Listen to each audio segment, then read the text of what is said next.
Hello 10th class students, board exams చాలా దగ్గరకు వచ్చేస్తున్నాయి. మీకు కూడా టెన్షన్ అప్పుడే స్టార్ట్ అయిపోయినట్టుంది. ఇప్పటికే సిలబస్ అంతా చదివేసిన వాళ్ళు, ఇంకా చదవాలని ప్రిపరేషన్ మొదలు పెట్టే వాళ్ళు ఇలా చాలా మందే ఉన్నారు. ఇంకా చదివినవన్నీ గుర్తుంటాయా, టైం సరిపోతుందా, ఎలా చదవాలి అనే ఆలోచనలతో అయోమయంలో పడిపోయిన వారు కూడా ఉన్నారు. అలాంటి వాళ్ళ కోసమే ఈ వీడియో. సో ఎక్కడ స్కిప్ చేయకుండా వీడియో ఎండ్ వరకు చూడండి, ఎందుకంటే కొన్ని టిప్స్తో పాటు చాలా ఇంపార్టెంట్ విషయాలు మీతో షేర్ చేయడం జరుగుతుంది కాబట్టి. ఓకే, సో వీడియో ఎండ్ వరకు చూడండి. ఆ టిప్స్ మీకు ఇప్పుడు చాలా ఉపయోగపడతాయి. మనం 10th by10 మార్క్స్ సాధించాలి అంటే ఇంత ఆందోళన అవసరమే ఉండదు. పక్కా ప్లాన్ ఉండి తెలివిగా ఒక వేలో చదివితే మీకు 10/10 మార్క్స్ రావడానికి ఎవ్వరు ఆపలేరు. ఈ వీడియోలో మీకు 10th క్లాస్ బోర్డ్ ఎగ్జామ్స్కి ఎలా ప్రిపేర్ అవ్వాలి, రోజులో ఎంతసేపు చదవాలి, భయపడకుండా ఎగ్జామ్ ఎలా రాయాలి అన్న దాని గురించి తెలుసుకుందాం. ఫస్ట్ అయితే ఎలా ప్రిపేర్ అవ్వాలి, సిలబస్ కంప్లీట్ చేయడానికి ఒక టైం టేబుల్ కూడా ఇప్పుడు చెప్తాను.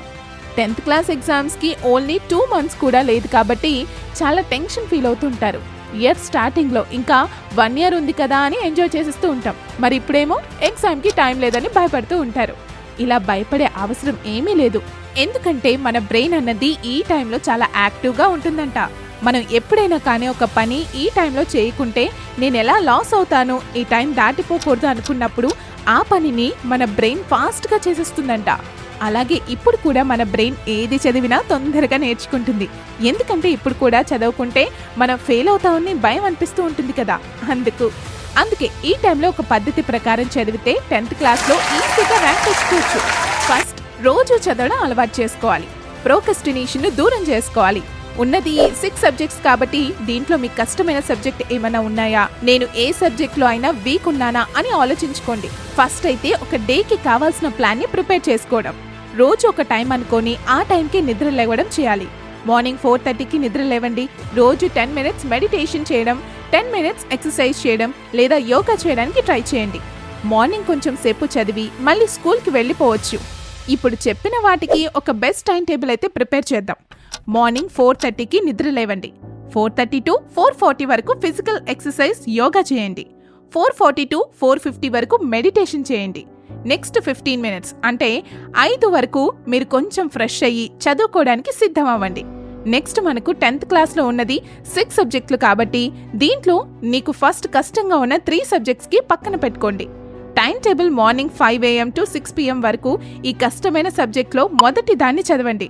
నెక్స్ట్ 6 to 7 వరకు సెకండ్ కష్టమైన సబ్జెక్ట్ చదవండి. అలాగే 7 to 8 వరకు లాస్ట్ సబ్జెక్ట్ను చదవండి. ఎందుకంటే మార్నింగ్ ఇలా కష్టమైన చదువు చదివితే ఉదయం పూట మన మైండ్ ఫ్రెష్గా ఉంటుంది కాబట్టి ఏది చదివినా బాగా అర్థమైపోతుంది, గుర్తుండిపోతుంది కూడా. నెక్స్ట్ 8 నుంచి రెడీ అయిపోయి స్కూల్కి వెళ్ళిపోండి. Next evening session. Evening school నుంచి రాగానే కొద్దిసేపు రిలాక్స్ అవ్వండి. ఈవినింగ్ 6 to 7 PM ఒక సబ్జెక్ట్ చదవండి. తర్వాత 7 to 8 వరకు ఇంకో సబ్జెక్ట్ చదవండి. ఇంకా లాస్ట్లో 8 to 9 వరకు మిగిలిన సబ్జెక్ట్ చదువుకోవాలి. ఇలా మనకున్న 6 subjectsలను ఈజీగా చదివేయచ్చు.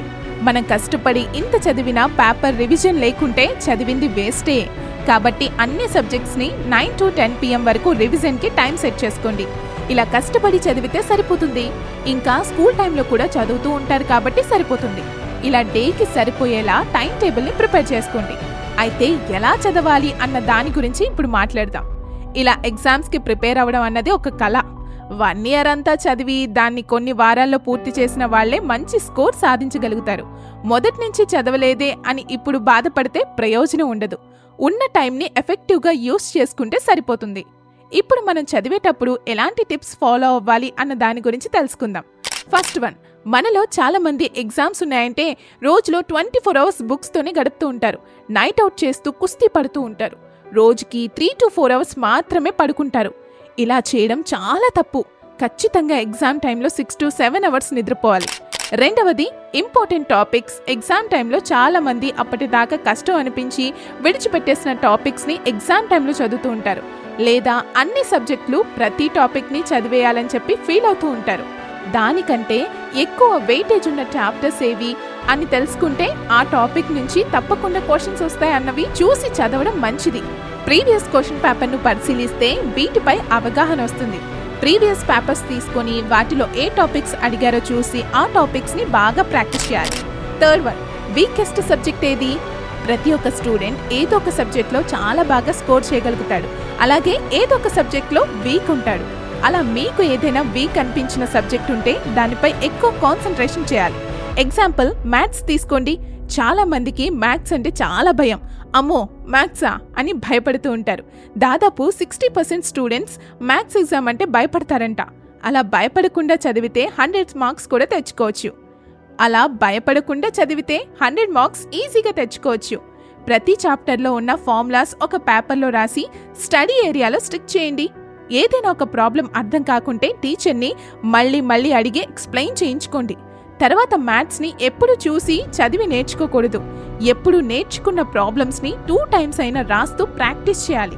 అప్పుడే మనం దాన్ని మర్చిపోం. ఇలా చేయడం వల్ల మనం వీక్గా ఉన్న సబ్జెక్ట్లో కూడా అవుట్ ఆఫ్ మార్క్స్ స్కోర్ చేయొచ్చు. 4th వన్, ఈజీ సబ్జెక్ట్ని అవాయిడ్ చేయకూడదు. మనకు బాగా వచ్చిన సబ్జెక్ట్ అంటే ఎగ్జాంపుల్ తెలుగు సబ్జెక్ట్ నాకు బాగా వచ్చు అని పక్కన పెట్టేస్తే జరిగేది నష్టమే. ఎప్పుడైనా మనకు బాగా వచ్చిన సబ్జెక్ట్ చేతిలో ఉన్న డబ్బు లాంటిది. ఈ డబ్బుని జాగ్రత్తగా కాపాడుకోకుండా కొత్త డబ్బు సంపాదించాలి అనుకుంటే చేతిలో ఉన్న డబ్బు చేజారిపోయే అవకాశం ఉంది. కాబట్టి వచ్చిన సబ్జెక్టే కదా అని నెగ్లెక్ట్ చేయకండి. మనకు లాంగ్వేజెస్ సబ్జెక్ట్స్ తేలిగ్గా తీసుకుంటాం, కానీ ఈ సబ్జెక్ట్లో మార్క్స్ కూడా ఇంపార్టెంట్ కాబట్టి దాన్ని రివిజన్ చేయడం మంచిది. 5th వన్, ఎగ్జామ్స్ వస్తున్నాయంటే మనకంటే మన ఇంట్లో వాళ్ళు ఎక్కువగా ఫీల్ అవుతూ ఉంటారు, అలాగే మనల్ని కూడా ఎక్కువ టెన్షన్ పెడుతూ ఉంటారు.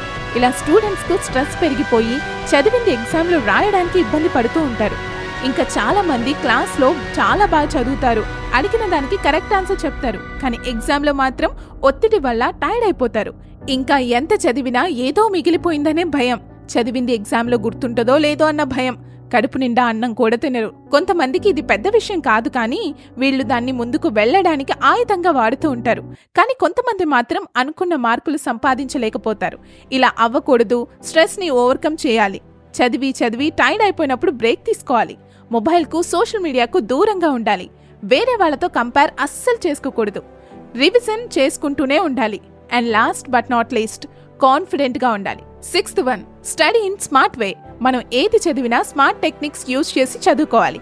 దీని గురించి మనకు తెలిసిందే ఒక చిన్న స్టోరీ ఉంది. అదేంటంటే కుమారస్వామికి వినాయకుడికి ముల్లోకాలను ఎవరు తొందరగా చుట్టొస్తారో అనే పరీక్ష ఎదురవుతుంది.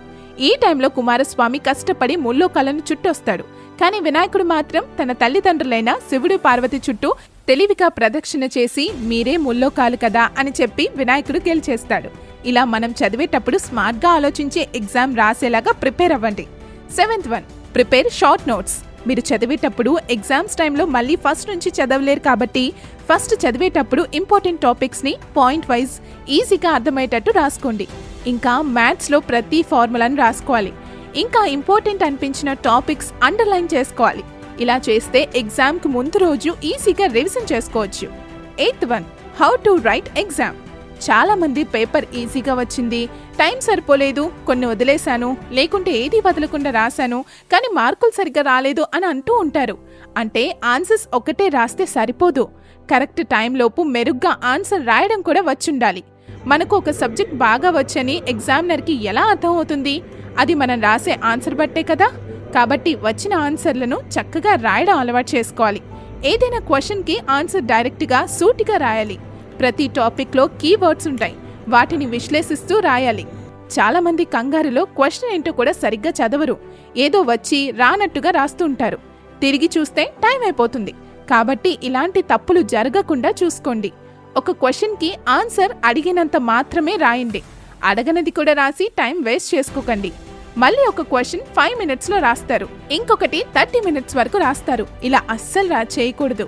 ఇలా టైం యూటిలైజేషన్ రాకపోవడం వల్లే చాలా మార్క్స్ పోగొట్టుకుంటూ ఉంటాం. కాబట్టి ఎగ్జామ్ స్టార్ట్ అవ్వక ముందే మార్క్స్ వైజ్ టైం సెట్ చేసుకోండి. ఇలా చేస్తే ఎలాంటి హడావిడి ఉండదు. హ్యాండ్ రైటింగ్ కూడా చాలా బాగుండాలి. 9th one, practice testes. మనం చదివింది ఎంత గుర్తుంది అని తెలియాలంటే ఖచ్చితంగా టెస్టులు రాయాల్సిందే. స్కూల్లో చాలా టెస్టులు పెడుతూనే ఉంటారు కదా. ఇంకా మీరు రివిజన్ టైంలో కూడా కొన్ని టెస్టులు రాయండి. న్యూస్ పేపర్లో వచ్చే మోడల్ పేపర్ కూడా ప్రాక్టీస్ చేయండి. ఓకే, మరి 10th one, never loose self confidence. మనం చాలా రోజులు కష్టపడి కన్సిస్టెన్సీగా చదువుతాం. ఇలా చదవాలంటే మనకు మోటివేషన్ ఉండాలి. ఎప్పుడు మోటివేషన్ కోల్పోకూడదు. మీరు ముందు చెప్పిన టైం టేబుల్ ప్రకారం చదువుతూ ఈ టిప్స్ని కనుక ఫాలో అయితే 10th లో మంచి మార్క్స్ స్కోర్ చేయగలుగుతారు. And all the best for your exam students. Next వీడియోలో మళ్ళీ కలుద్దాం. అండ్ మీకు కంటెంట్ కనుక నచ్చినట్లయితే తప్పకుండా like, share and subscribe to our channel. అలాగే ఇంకా ఎలాంటి టాపిక్స్ కావాలో కామెంట్ బాక్స్లో కామెంట్ చేయడం మర్చిపోవద్దు. బాయ్.